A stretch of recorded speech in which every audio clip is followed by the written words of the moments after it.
Assalamualaikum warahmatullahi wabarakatuh. Perkenalkan, nama saya Arni Zela dari Universitas UIN Suskaryau Pekanbaru. Di sini saya akan menjelaskan tentang negara dan sistem pemerintahannya. Yang pertama yaitu pengertian dari negara. Negara merupakan suatu wilayah yang memiliki suatu sistem atau aturan yang mengikat seluruh individu yang ada di dalam wilayah tersebut. Unsur pembentuk negara ada dua, yaitu unsur deklarasi, unsur deklaratif, dan unsur konstitusi. Unsur deklaratif yaitu berupa pengakuan dari negara lain, sedangkan unsur konstitusi yaitu adanya penduduk, adanya wilayah, adanya pemerintahan, dan adanya kedaulatan. Yang pertama yaitu adanya penduduk. Penduduk merupakan warga negara yang memiliki tempat tinggal dan juga memiliki kesepakatan diri untuk bersatu. Sedangkan warga negara dibagi lagi menjadi dua, yaitu warga negara asli atau pribumi dan warga negara asing. Warga negara asli atau pribumi adalah seseorang yang secara hukum dan legalitas merupakan anggota dari sebuah negara.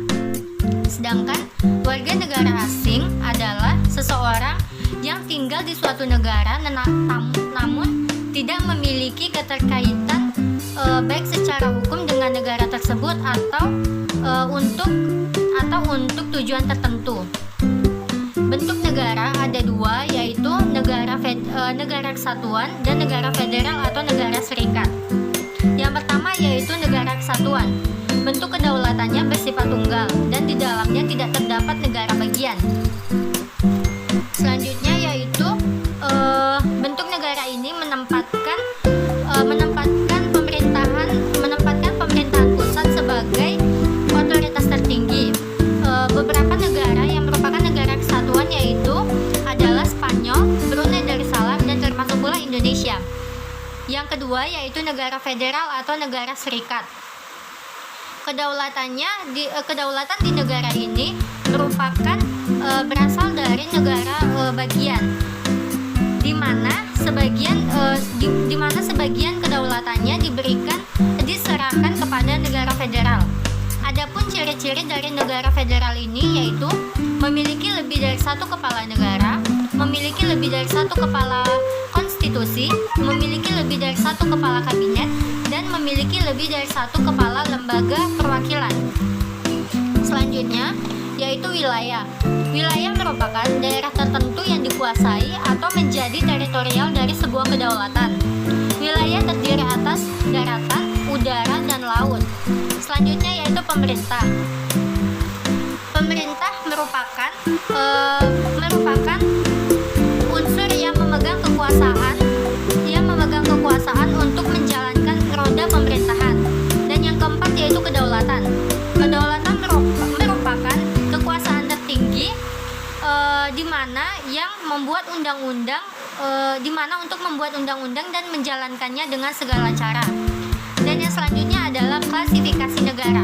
Klasifikasi negara ada tiga, yaitu monarki, aristokrasi, dan demokrasi. Selanjutnya adalah fungsi negara. Adapun fungsi NKRI terdapat pada Undang-Undang 1945 tercantum pada alinea keempat yang berbunyi melindungi segenap bangsa dan seluruh tumpah darah Indonesia, memajukan kesejahteraan umum, mencerdaskan kehidupan bangsa, dan ikut melaksanakan ketertiban dunia yang berdasarkan kemerdekaan, perdamaian abadi, dan keadilan sosial. Selanjutnya yaitu tujuan dari negara.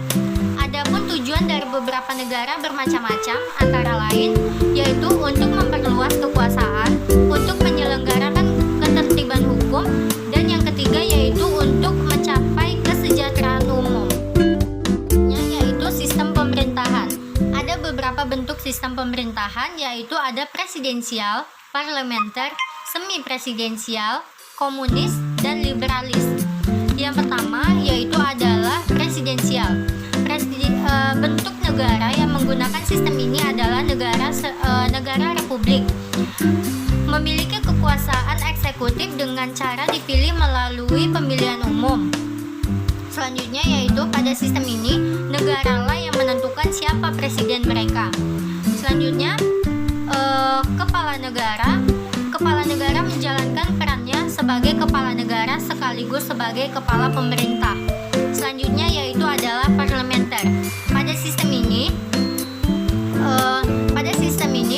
parlemen memegang peranan yang sangat penting, di mana perdana menteri diangkat dan bisa pula diberhentikan oleh parlementer dengan memberikan statement, yaitu mosi tidak percaya. Pada sistem ini ada presiden dan ada pula perdana menteri. Namun presiden hanya menjalankan tugasnya sebagai kepala negara. Beberapa negara yang menganut paham ini adalah Jepang, Malaysia, dan Belanda. Selanjutnya yaitu adalah semi presidensial. Semi presidensial atau yang disebut juga dengan dual eksekutif atau eksekutif ganda merupakan gabungan dari sistem presidensial dan sistem parlementer. Pada sistem ini, kepala negaranya yaitu presiden dan kepala pemerintahannya adalah perdana menteri. Dan yang keempat yaitu komunis. Negara yang menganut sistem ini adalah negara berpaham komunis atau tidak mengakui adanya Tuhan. Dan yang kelima yaitu adalah liberal